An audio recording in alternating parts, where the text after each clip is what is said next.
Hey beauties, how y'all doing? It's your girl Bella and I hope you guys are doing well. Welcome back to the channel, and if you're new here, welcome. Please subscribe, we'd love to have you. Today's topic is what is the best route to start as a new hairstylist, meaning which way should you go? How should you start your career as a new hairstylist in the beauty industry? But before we get started, I just want to tell you typically how it goes for stylists as far as like the steps to take and job titles to have. Basically, coming out as a new hairstylist straight out of cosmetology school, usually the route to take is to be a salon assistant or an assistant to a hairstylist. If you go into a regular salon, you're typically going to be the assistant to either the salon owner or whoever the master stylists are in the salon. That's usually how it goes. When you start that position, it's basically the best way to go because that is how you see basically the full view of how a salon is supposed to go, how you're supposed to run a salon, how you're supposed to run yourself as a hairstylist. And you also learn like practical skills, customer service skills, and things like that. Generally, a salon assistant, you're supposed to work that position from 3 months to up to a year. You're not supposed to be a salon assistant anymore after a year of working a salon assistant. Then you're supposed to move up to being whatever the next level is. But in general, the next step would be to be a commission hairstylist. After you do commission, then you can go into either a booth rent, and then after a booth rent you could do suite rentals, and then after suite rentals then you can go into owning your own full service salon, and then after that you can go into education. Basically, those are the steps you take from when you first come out of cosmetology school up until you get older into the field and you grow and grow up until you become an educator. That's usually how it goes. Now I'm going to tell you what comes with each step, and I'm also going to tell you why I recommend it that way. Mind you, it doesn't have to be that way because everybody doesn't start that way and everyone don't end that way, but in general it's better to go that way, and I'm gonna tell you why. So I already talked about being a salon assistant and how generally you would assist either the salon owner or a master stylist, and based on how the owner runs the salon you might assist other stylists too. But generally you're supposed to assist hairstylists that's already been doing it for a long time. They can teach you things and you could learn from them. It's actually one of the easiest ways to gain skills and up your skills in the field, as well as one of the easiest ways too to get like firsthand experience in working in a salon and use these things in the future to help you as a hairstylist. Now, as a salon assistant, you actually do not have any expenses you have to worry about. You don't worry about services or tools expenses. You don't worry about booking. You don't worry about getting your own clients. Well, actually, you can worry about getting your own clients if you want to grow. You know what I'm saying? Because generally, you should want to also go out there and get clients for you to service them as well. But naturally, that is the job of the salon owner. They're supposed to make sure that you are learning what you need to do so that you can actually practice on clients and get better and better. Now, the next step after that is to become a commission stylist. Now, commission hairstylist basically means that you work for the salon provides you the clients, you service the clients, and you get a percentage of the total amount that you make from the work that you do. The three most common breakdown of how you split the commission in a salon is either 30-70. The commission stylist gets 30% of the total, the salon keeps 70% of the total. Or 40-60. The commission stylist keeps 40%, the salon keeps 60%. And then 50-50, the commission stylist keeps 50%, the salon keeps 50% of what you make. The good thing about that is you typically don't have to also worry about salon expenses. So for your tools, booking site, marketing, things like that, those are not expenses that you have to worry about. The salon takes care of that. And also, the salon is supposed to provide you with a clientele for you to practice on, get better at your work. And in the meantime, you're also supposed to be making sure you do what you gotta do to market yourself so that you grow and that you also try and get clients for yourself as well.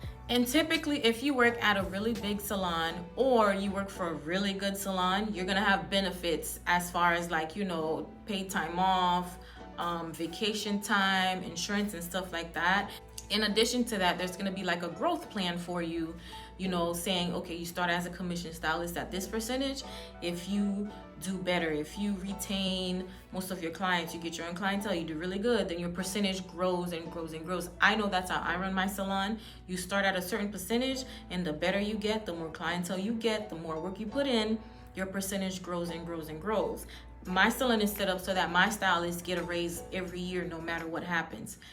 Well, not no matter what happens, as long as they do their job and as long as they do a good job and they put in the effort to grow and get better, then they'll also make more money as they go year and year and year into it. And then another benefit of working for a salon as a commission stylist, your continuing education is also supposed to be an expense that the salon pays for. So let's say your salon says, okay, whatever new technique you want to learn, whatever skill you want to get better at, we book the class, you learn, we cover 50% of the cost and you cover 50%. Or the salon might say, we cover 100% of the cost, you just got to work for us for a certain amount of time.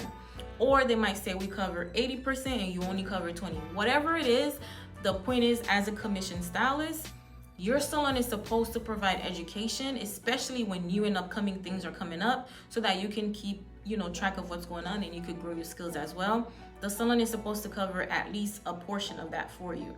You're not supposed to be the one that's in charge of covering all your continuing education, working as a commission stylist. Okay, now the next step would be naturally is for you to go be your own boss. This is the very first step of being your own boss, which is to booth rent. So booth rental means that you rent a station at an established salon, you pay weekly, whatever the fee is, for you to work there and service your clients. Now, booth rental, this is where everything falls on you, meaning you got to get your own clientele, you're in charge of your own marketing, you're in charge of your own customer service, your own booking, your own insurance, because as a stylist, you're supposed to have liability insurance. Bare minimum is liability insurance. And I'm just gonna pause really quick and say, as a commission stylist too, either your salon can cover the cost of the liability insurance or you have to get your own. Some salons do both, some salons do one or the other, but either way, as a stylist, you need liability insurance. Okay, going back to working as a booth rental hairstylist, you got to cover the cost of your own liability insurance. You got to cover the cost of your own taxes and fees. You got to cover the cost of whatever you owe Uncle Sam from whatever money you make. You got to cover the cost of your own supplies and your own tools for servicing your clients. Usually, after you become a booth rental stylist, then you can go into getting your own suite. Now, getting your own suite is typically the exact same thing as booth rental, except it costs more. Salon suites or salon lofts cost more than the whatever booth rental would be in the area. So it would just be an additional expense to whatever your expenses were before. But with the salon suite, you have like your own space. You don't share the space with anybody else that you would be sharing the space with in a salon. You do have your own space, you run your own business, you are your own boss. It's just that the expenses typically are a little higher when you are a suite rental hairstylist. The next step would be obviously to open up your own salon. You can open either a beauty bar with multiple stylists working in there and everybody does the same thing, or you can open a full service salon where you provide multiple services. Or you could do a salon and spa where not only do you provide hairstyling services, you could do aesthetic services, facials and stuff like that. You can do nails or you can do makeup. But either way, when you go from renting a salon suite naturally the next step would be for you to go into owning your own salon. And there you could do a full service salon, you could do a salon and spa, or you could do a salon where everybody that works in there provides the same amount of services or similar services. And as a salon owner, that's where you would decide if you would do a commission-based salon where your employees would be commission-based, or you can do booth rental salon where your salon's employees would be people that pay you weekly and they're not your employees. Or you could do a combination of both and have stylists that are commission and stylists that are booth rental. This is obviously going to be more difficult. At my salon, it's set up where I have commission stylists as well as a booth rental, but it's not really booths because I have rooms in the salon where they rent each room. So it's kind of like they have their little salon suite, or you could work for the salon as a commission stylist. And then the final step obviously would be to move on into education, because generally speaking, once you've been through all those steps, you are considered a master at, you know, what you do, because you've been through all the steps and you've gained so much experience, you've experienced everything all around. Then it would make sense for you to become an educator in the beauty industry. Now, this is where I fall, because I've been through all those steps, and you know, I can be an educator at this point where you could teach classes on your own, you could work for a school, you could have it so that you travel around and teach other salon stylists how to do things. You could be a educator that works for big companies like Paul Mitchell, Joico, or Cosmoprof, or other type of stores that hairstylists go to. You can go to different salons and different events and be an educator for that. Or you could be an educator simply in your area where people come to your salon and take classes to get better. Whatever route you want to take, this is where you basically maximize your potential, because here is where you can be a hairstylist still, you could be a salon owner still, and an educator still, or only do one, or only do one out of the two out of the three, whatever. But this is where you reach your maximum potential, and then sky's the limit as to where you can go. That basically sums up the video as to which route is best for you to take when you are a fresh new hairstylist coming right out of cosmetology school. Now, I'm just gonna say this. Obviously, I recommend you take the 6 steps, you know, going from salon assistant all the way to educator, going from one to the next, to the next, to the next, because naturally that's gonna give you the most graceful growth as well as the most experience. But you don't have to start that way. There are plenty of people who come straight out of cosmetology school and go into booth rental. There are plenty of people who never was a salon assistant ever in their life.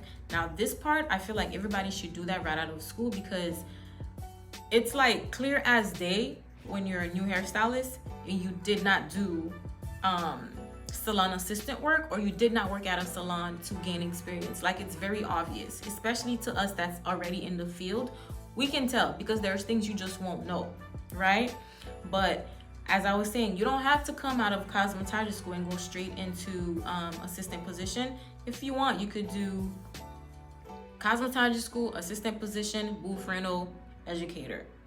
Cosmetology school, commission, salon owner. Whatever the steps you take is, I urge you to make sure you are ready, prepare, and be as educated as possible, so that when you get there, you're able to manage it and you continue to grow. That also sums up as to why I think the best route is for you to go from salon assistant to commission assistant to booth rental to suite rental to salon ownership and then educator, because that, in my opinion, is like one of the best ways to grow and learn and become experienced in the field. Because once you've reached salon educator status and you've already been through all the other parts, like literally there's nothing else for you to, I mean, you can still learn, because you never really stop learning.